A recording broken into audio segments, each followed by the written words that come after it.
नमस्कार। Current affairs के इस वीडियो में आपका स्वागत है। 25 अक्टूबर 2023 से लेकर 27 अक्टूबर 2023 के समाचारों को हम लोग देखेंगे। ये करंट अफेयर्स सभी परीक्षाओं के लिए उपयोगी हैं और स्टैटिक जीके को भी हम लोग कवर करेंगे। तो सबसे पहले हम लोग जान लेते हैं बुमला दर्रा के बारे में। बुमला दर्रे का रक्षा मंत्री राजनाथ सिंह ने अरुणाचल प्रदेश में स्थित है और वहाँ दौरा किया है। और यह अरुणाचल प्रदेश के तवांग के पास है। बुमला दर्रा कहाँ पर है? तो अरुणाचल प्रदेश में। अगर परीक्षा में पूछता है बुमला दर्रा कहाँ है तो अरुणाचल प्रदेश में है। और रक्षा मंत्री ने इसका दौरा किया भी और वहाँ पर जो सैनिक थे उनसे मुलाकात की है। तो यह भूटान के नज़दीक है, भूटान बॉर्डर के सीमा के नज़दीक है और यहाँ है तवांग और वहीं पर है ये बुमला दर्रा। अब हम लोग जान लेते हैं कि आइसलैंड में महिलाओं की हड़ताल हुई है और इस हड़ताल में वहाँ के प्रधानमंत्री कैटरीन जैकब्सडॉटिर ने भी हड़ताली महिलाओं के समर्थन में काम करने से इनकार कर दिया। तो अगर परीक्षा में पूछा जाता है कि किस देश की प्रधानमंत्री ने वहाँ की महिलाओं के हड़ताल के समर्थन में काम करने से इनकार कर दिया तो वो है आइसलैंड। आइसलैंड की प्रधानमंत्री हैं कैटरीन जैकब्सडॉटिर, जैकब्स की डॉटर, ऐसे करके याद कर सकते हैं हम लोग। इस हड़ताल को नाम दिया गया क्वेनाफरी, अर्थात महिलाओं के लिए छुट्टी का एक दिन। इसका आह्वान इसलिए किया गया है कि इनकी मांग है कि महिलाओं और पुरुषों के बीच जो वेतन में अंतर है उसे समाप्त किया जाए और लिंग के आधार पर जो हिंसा की जाती है, इन महिलाओं के विरुद्ध जो हिंसा की जाती है उसको भी समाप्त किया जाए। 1975 के बाद से वहाँ पर यह पहली एक दिन की हड़ताल हुई, पूरे दिन की हड़ताल हुई है। और उसी हड़ताल के बाद 1975 की हड़ताल के बाद ही संसद ने वहाँ पर समान वेतन का कानून पारित किया था। आइसलैंड को अगर हम लोग देखें तो वह WEF, विश्व आर्थिक मंच, वर्ल्ड इकोनॉमिक फोरम जो है उसके अनुसार लगातार 14 वर्षों तक लैंगिक समानता के लिए दुनिया का सर्वश्रेष्ठ देश माना गया है। यानी जेंडर इक्वलिटी जो है वहाँ पर बहुत ही अधिक है। और यह SDI में भी, ह्यूमन डेवलपमेंट इंडेक्स में भी ऊपर के देशों में अपना स्थान रखता है, प्रथम 5 देशों में अपना स्थान रखता है। आइसलैंड के बारे में हम लोग जान लेते हैं। तो आइसलैंड की राजधानी है रेकजेविक और यहाँ की मुद्रा है क्रोना। तो राजधानी है रेकजेविक, जो कि यहाँ पे आप देख सकते हैं, रेकजेविक यहाँ पर है और मुद्रा है क्रोना। यहाँ की विधायिका जो उसे कहते हैं एल्थिंग। तो यहाँ की जो, जैसे हमारे यहाँ संसद होती है, वहाँ है एल्थिंग। यहाँ एल्थिंग जो है वह सबसे पुरानी लगातार चलने वाली जो है वह विधायिका है। तो इस दृष्टि से आइसलैंड जो है विश्व का सबसे पुराना कार्यरत लगातार चलता रहने वाला लोकतंत्र है। लगातार तब से चलाया। बाकी देशों में क्या हुआ कि लोकतंत्र रहा, कुछ दिन के बाद वह दूसरे देशों की कॉलोनी बन गया, उपनिवेश बन गया, या लोकतंत्र रहा ही नहीं। लेकिन यहाँ पर लगातार लोकतंत्र चलता आ रहा है। राष्ट्रपति जो है यहाँ के हैं गुडनी जोहानसन, ये है गुडनी जोहानसन। और यहाँ के प्रधानमंत्री जो है कैटरीन जैकब्सडॉटिर हैं। यह मिड अटलांटिक रिज पर अवस्थित है। ऐसे मिड अटलांटिक रिज जो है वह अटलांटिक ओशियन के बीच में एक रिज है, वहाँ पर स्थित है। और इसी कारण यहाँ पर क्या होता है कि बहुत ज्वालामुखी गतिविधियाँ चलती रहती हैं। यहाँ पर 200 ज्वालामुखी हैं और यहाँ भूकंप भी लगातार आते रहते हैं। 2010 में यहाँ पर एक ग्लेशियर ईएज़फ़ज़ाल्लाज़कुल में एक ज्वालामुखी का विस्फोट हुआ था और उसके कारण इतना गर्द और गुबार बाहर निकला, धुआं धुआं हो गया पूरा आसमान, कि यूरोप जाने वाली, जो यूरोप से और यूरोप को जाने वाले जितने भी फ्लाइट्स थे, जितने भी वायुयान थे, उनकी आवाजाही जो है वह बहुत अधिक प्रभावित रही कई महीनों तक। आइसलैंड नाटो का सदस्य है लेकिन इसके पास अपनी कोई सेना नहीं है। नाटो का फुल फॉर्म क्या है? North Atlantic Treaty Organisation. ये अटलांटिक के दोनों ओर रहने वाले देशों के बीच एक सैन्य गठबंधन है जिसमें एक सदस्य के ऊपर हमला जो है बाकी सदस्यों के ऊपर भी सैन्य हमला मान लिया जाता है। अब यहाँ पर है आइसलैंड और इसी के पास से यहाँ पे जो है वह गुजरती है गल्फ स्ट्रीम और इधर से नॉर्वेजियन धारा आती है।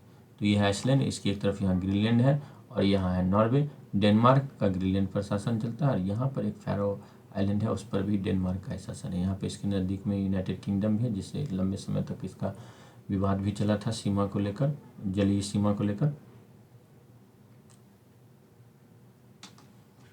अब हम लोग जान लेते हैं इजराइल पर हमास की आतंकियों के खिलाफ सफ़ेद फास्फोरस के इस्तेमाल करने का आरोप लगा है। तो इजराइल पर यह भी आरोप लगा कि गाजा पट्टी में उसने सिविलियन क्षेत्र में इसका प्रयोग किया, लेकिन इजराइल इससे इनकार करता है।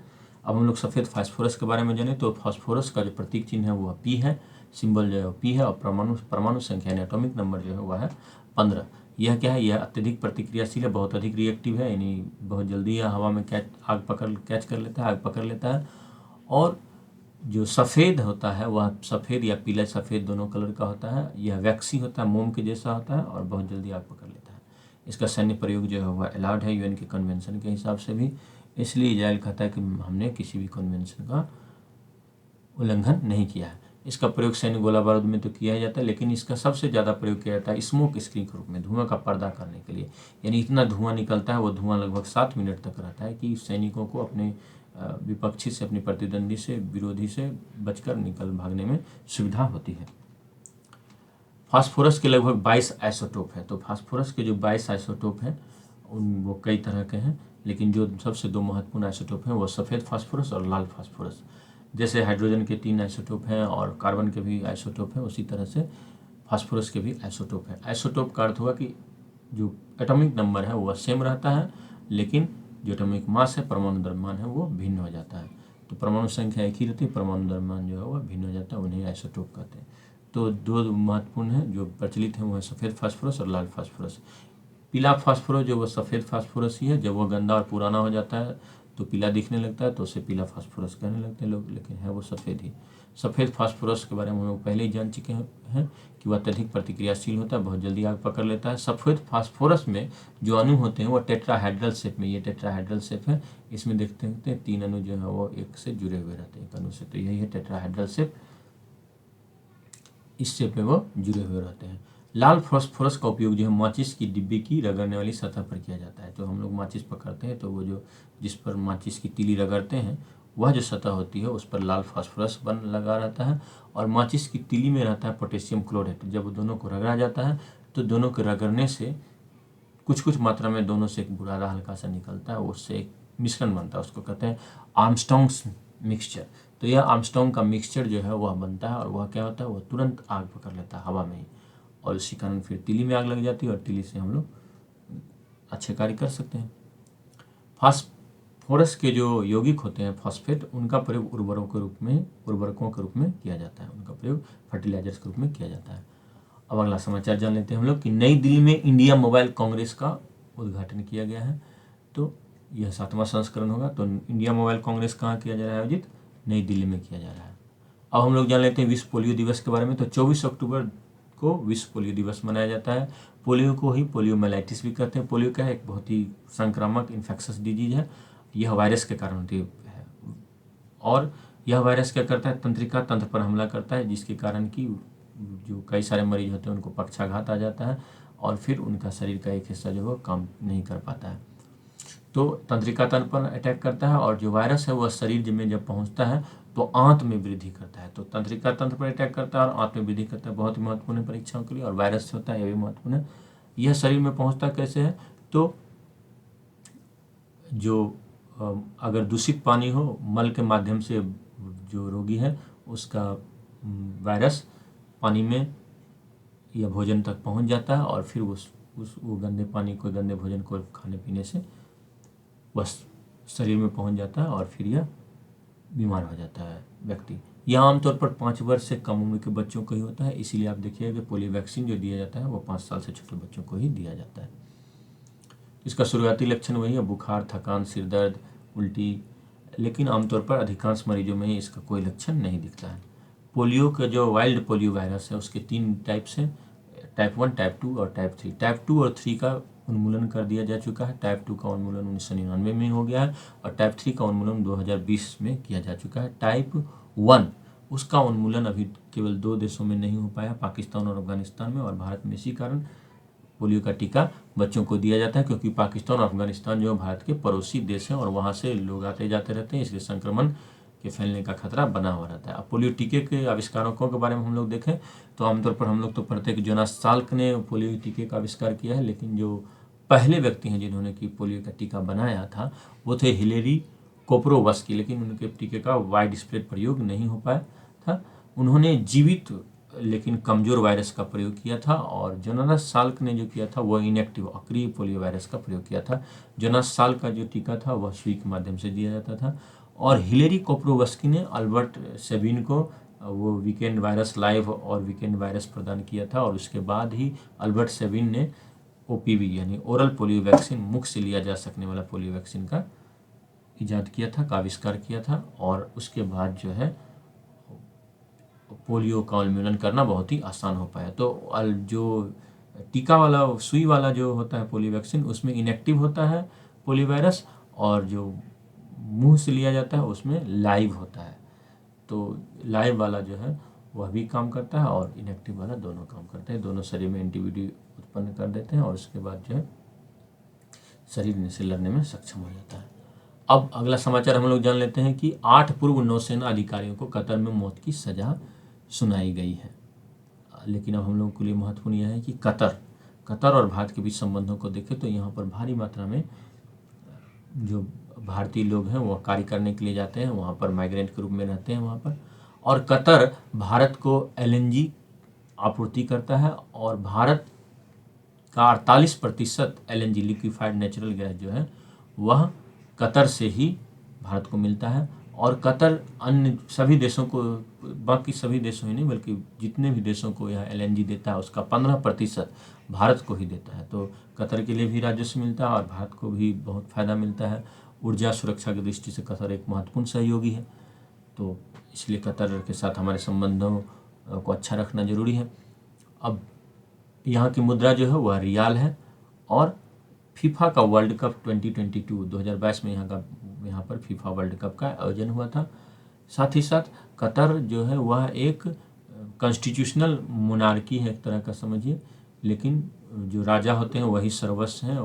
जो वहाँ पे जो संसदीय व्यवस्था कायम की गई वह नाम मात्र की है, वह उतनी कारगर व्यवस्था नहीं है, क्योंकि न्याय से लेकर कार्यपालिका और विधायिका सभी मामलों में जो सर्वेसर्वा होते हैं, जो फाइनल डिसीजन देने वाले अथॉरिटी हैं, वो वहाँ के अमीर होते हैं और अल थानी परिवार का वहाँ पर वर्षों से शासन बना हुआ है। तो एक पीढ़ी दर पीढ़ी राजतंत्र यहाँ पर बना हुआ है। अब मिडिल ईस्ट के अन्य देशों के बारे में हम लोग देख लें तो कतर जो है वो यहाँ पर है और कतर का जो पड़ोसी देश है वह संयुक्त सऊदी अरब है और यहाँ पर है संयुक्त अरब अमीरात और इधर है बहरीन। तो कतर जिस जगह है वहाँ पे देख सकते हैं आप, यहाँ पे पर्शियन गल्फ है, फारस की खाड़ी है और यहाँ पर जो है वह है हरमुज जल संधि, हरमुज स्ट्रेट है और ये है ईरान, ये कुवैत है, इराक है और यहाँ संयुक्त अरब अमीरात है और यहाँ ओमान है और यहाँ भी ओमान है। तो इसके बारे में हम लोग वैसे पहले भी देख चुके हैं, इजराइल के बारे में जब हम लोग पढ़ रहे थे। तो अगर हम लोग आगे बढ़ते हैं, हम लोग जान लेते हैं एलएनजी और एलपीजी के बीच अंतर। तो एलएनजी का फुल फॉर्म हो गया लिक्विफाइड नेचुरल गैस, एलपीजी का फुल फॉर्म हो गया लिक्विफाइड पेट्रोलियम गैस। एलएनजी अर्थात हुआ कि नेचुरल गैस को, प्राकृतिक गैस को जब द्रवीकृत कर दिया जाता है, द्रव के रूप में बदल दिया गया तो वह हो गया एलएनजी, और जब एलपीजी यानी पेट्रोलियम गैस को जब द्रव में के रूप में बदल दिया गया तो वो हो गया एलपीजी। लेकिन एलएनजी में मुख्य रूप से होता है मीथेन और एलपीजी में मुख्य रूप से होता है प्रोपेन और ब्यूटेन। ये जरूर याद रखना है, एलएनजी में होता है मीथेन और एलपीजी में होता है प्रोपेन और ब्यूटेन। एलएनजी से अधिक ऊर्जा जो होती है वह एलपीजी में होती है, जो कि हम लोग घरेलू प्रयोग के लिए यूज करते हैं। और एलएनजी का जो प्रयोग होता है वह आमतौर पर होता है बड़े बड़े जगहों पर हीटिंग कूलिंग करने के लिए और बिजली का उत्पादन करने के लिए। जो गैस पर आधारित जितने भी बिजली संयंत्र होते हैं उनमें एलएनजी का ही प्रयोग किया जाता है। साथ ही साथ जो पानी के जहाज हैं उनको चलाने के लिए भी एलएनजी का प्रयोग किया जाता है। एलएनजी को स्टोर करना जो है थोड़ा मुश्किल होता है, क्योंकि इसके लिए बहुत ही कम तापमान पर, क्रायोजेनिक तापमान पर इसका संरक्षण करना पड़ता है, इसको स्टोरेज करना पड़ता है। तो इसलिए इसका कैरियर जो है वह स्पेशल टाइप का कैरियर रखना पड़ता है इसको ले जाने के लिए। जबकि एलपीजी के लिए जो है वह कम प्रेशर में भी उसको ले जाया जा सकना संभव होता है, एक जगह से दूसरी जगह ले जाना संभव होता है। तो एलएनजी के साथ एक अच्छी बात है कि वहाँ पे जो है ग्रीन हाउस गैस का इमिशन जो है, ग्रीन हाउस गैस जो है इसको जलाने पर कम निकलते हैं, एलपीजी में थोड़ा अधिक निकलते हैं। तो मुख्य रूप से याद रखना है कि मीथेन है, प्रोपेन है और ब्यूटेन है। इधर एलएनजी में कम ऊर्जा है, एलपीजी में ज़्यादा ऊर्जा है। यहाँ क्रायोजेनिक स्टोरेज रखना पड़ता है, यहाँ सामान्य प्रेशर पर भी स्टोरेज करना संभव है। यहाँ बिजली संयंत्रों में और जहाज को चलाने में उपयोग करते हैं, घरेलू और ऑटो के गैस उस समय उपयोग किया जाता है। अब हम लोग जान लेते हैं ग्रीन हाइड्रोजन और ग्रे हाइड्रोजन के बारे में। तो भारत सरकार का नवीन और अक्षय ऊर्जा मंत्रालय है, वो ग्रीन हाइड्रोजन और ग्रे हाइड्रोजन के दो रूपों में हाइड्रोजन को बांटता है। तो ग्रीन हाइड्रोजन वो हाइड्रोजन है जिसके 1 किलो के उत्पादन के लिए 2 किलोग्राम से अधिक कार्बन डाइऑक्साइड का उत्सर्जन नहीं हो, यानी जब इसका उत्पादन किया जा रहा हो तो जो भी ऊर्जा का संसाधन प्रयोग किया जा रहा है उसको जलाने से 2 किलो से अधिक अगर CO2 का निकल गया तो वह ग्रीन हाइड्रोजन नहीं होगा, वह ग्रे हाइड्रोजन हो जाएगा। लेकिन अभी ग्रे हाइड्रोजन के लिए भी 9 किलो CO2 का उत्सर्जन होता है, 9 किलो CO2 निकलता है 1 किलो ग्रे हाइड्रोजन के भी उत्पादन में। तो ग्रीन हाइड्रोजन के लिए क्लियर है कि 2 किलो CO2 से कम इमिशन नहीं होना चाहिए। ठीक है, 2 किलो से कम इमिशन होना चाहिए ग्रीन हाइड्रोजन, तभी होगा। अब ग्रीन हाइड्रोजन का उत्पादन कैसे होता है? तो सबसे पहले किया गया जाता है कि हाइड्रोजन के उत्पादन के लिए पानी को तोड़ा जाता है, H2O को H2 और O2 में तोड़ दिया जाता है, 2 मॉलिक्यूल्स में तोड़ दिया जाता है। और इसके लिए ही इसके जो प्रक्रिया होती है उसे कहते हैं इलेक्ट्रोलाइसिस। इसके लिए ऊर्जा के संसाधनों का प्रयोग किया जाता है, तो आमतौर पर अक्षय ऊर्जा संसाधनों का प्रयोग किया जाता है, तो वह ग्रीन हो जाता है। और अक्षय ऊर्जा संसाधन है पवन ऊर्जा और सौर ऊर्जा इत्यादि का प्रयोग किया जाता है और फिर ये ग्रीन हाइड्रोजन बनता है। इसका अलग अलग जगह उपयोग किया जाता है, जैसे एविएशन में किया जाता है, एविएशन यानी वायुयान चलाने में किया जाता है, सीमेंट के निर्माण में किया जाता है, उर्वरक के निर्माण में किया जाता है। अब हाइड्रोजन के जो प्रकार है उन्हें हम लोग देखें तो ये उनके बनाने की प्रक्रिया पर हाइड्रोजन के प्रकार निर्भर करते हैं। ग्रीन हाइड्रोजन में जो है वो अक्षय ऊर्जा यानी सौर पवन ऊर्जा इत्यादि का प्रयोग करके जल का इलेक्ट्रोलाइसिस किया जाता है, और ब्राउन हाइड्रोजन के लिए कोयले का प्रयोग किया जाता है। ग्रे हाइड्रोजन में प्राकृतिक गैस का उत्पादन किया जाता है। ब्लू हाइड्रोजन में भी प्राकृतिक गैस का उत्पादन प्राकृतिक गैस का प्रयोग किया जाता है। ठीक है, ग्रे हाइड्रोजन का प्राकृतिक गैस उत्पादन होता है, उसी तरह ब्लू हाइड्रोजन का भी प्राकृतिक गैस से ही के ही प्रयोग से हाइड्रोजन बनाया जाता है। लेकिन क्या है कि ब्लू हाइड्रोजन में जो गैस निकलता है, जितना भी गैस निकलेगा हाइड्रोजन के अलावा, जो गैस जलने प्राकृतिक गैस के जलने से जो कुछ भी कार्बन डाइऑक्साइड मोनोऑक्साइड जो कुछ भी निकल रहा है उसको वायुमंडल में नहीं छोड़ा जाता, बल्कि उसको कैप्चर कर लिया जाता है और कैप्चर करके उसका सही तरह से निस्तारण कर दिया जाता है, ताकि वायुमंडल जो है वह प्रदूषित नहीं हो और वायुमंडल का तापमान नहीं बढ़े। तो सबसे अच्छा प्रकार का जो हाइड्रोजन है वह होगा ग्रीन हाइड्रोजन, जिसमें कि सौर ऊर्जा पवन ऊर्जा इत्यादि अक्षय ऊर्जा का प्रयोग करके जल को 2 हिस्से में तोड़ दिया जाता है, हाइड्रोजन और ऑक्सीजन में। अब नेशनल ग्रीन हाइड्रोजन मिशन के बारे में देखें तो नेशनल ग्रीन हाइड्रोजन मिशन क्या है? इसका उद्देश्य है कि 2030 तक 5 million metric ton green hydrogen का उत्पादन करना और इसके लिए 125 गीगावाट अक्षय ऊर्जा का प्रयोग करना, और इसके लिए 60 से 100 गीगावाट इलेक्ट्रोलाइजर का इंस्टॉलेशन करना। और इससे उम्मीद है कि 6 लाख नए हरित जॉब जो हैं उनका सृजन होगा और 8 लाख करोड़ का निवेश भी होगा। अब हम लोग जान लेते हैं माइक जॉनसन के बारे में। तो ये यूनाइटेड स्टेट्स ऑफ अमेरिका, जिसे हम लोग आमतौर पर अमेरिका कहते हैं, कि प्रतिनिधि सभा के अध्यक्ष चुने गए हैं। ये केविन मैकार्थी की जगह लेंगे। और अगर हम लोग देखें तो संयुक्त राज्य अमेरिका की जो राष्ट्रीय विधायिका है उसे कहते हैं कांग्रेस। जैसे हमारे यहाँ संसद है वहाँ पर है कांग्रेस, और जैसे यहाँ पर संसद में राज्यसभा और लोकसभा 2 सदन है, वहाँ पर भी 2 सदन है। यहाँ पर जो निचला सदन है उसे लोकसभा कहते हैं, तो वहाँ पर जो निचला सदन है उसे कहते हैं प्रतिनिधि सभा। तो माइक जॉनसन जो बने हैं अध्यक्ष, वे प्रतिनिधि सभा के अध्यक्ष बने हैं, और प्रतिनिधि सभा के सदस्यों की संख्या वहाँ पर 435। सीनेट वहाँ का ऊपरी सदन है, जैसे यहाँ पर है राज्यसभा तो वहाँ पर है सीनेट, और वहाँ के उसके सदस्यों की संख्या कितनी है? तो 100 है। तो माइक जॉनसन को याद रखेंगे, वो हाउस ऑफ रिप्रेजेंटेटिव के स्पीकर चुने गए हैं। अब हम लोग जान लेते हैं राजकुमार राव के बारे में। तो राजकुमार राव जो हैं वो हिंदी फिल्म न्यूटन के अभिनेता हैं। उन्हें क्या किया गया है? उन्हें चुनाव आयोग ने राष्ट्रीय आइकॉन चुना है। चुनाव आयोग का राष्ट्रीय आइकॉन चुना है। और इनका उद्देश्य क्या होता है? इसका उद्देश्य होता है मतदान करने, मतदाता सूची इत्यादि में नाम जोड़ने के लिए जो है लोगों को जागरूक करना।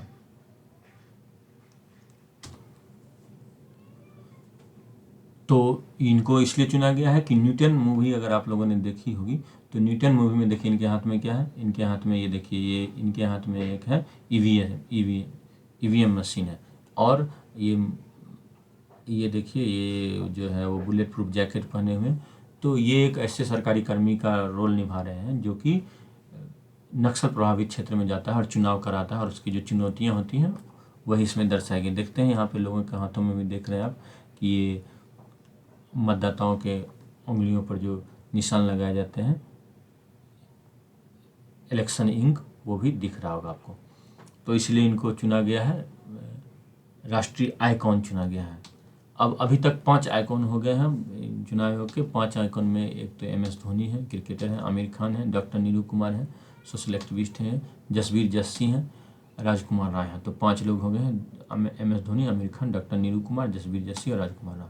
अब हम लोग जान लेते हैं कि मुख्य चुनाव आयुक्त कौन है, वो है राजीव कुमार। मुख्य चुनाव आयुक्त कौन है, वो है राजीव कुमार। और अन्य चुनाव आयुक्त 2 हैं, अनूप चंद्र पांडे और अरुण गोयल। उम्मीद करता हूँ कि ये वीडियो आपको बहुत ही पसंद आया होगा, तो ज़रूर इसे लाइक करें, चैनल को सब्सक्राइब करें और अपने दोस्तों से भी सब्सक्राइब करवाएं, शेयर करें और कमेंट करें, लाइक करें, अच्छा लगता है। उम्मीद करता हूँ कि आप अच्छे से होंगे। अपना ख्याल रखें। बहुत बहुत धन्यवाद।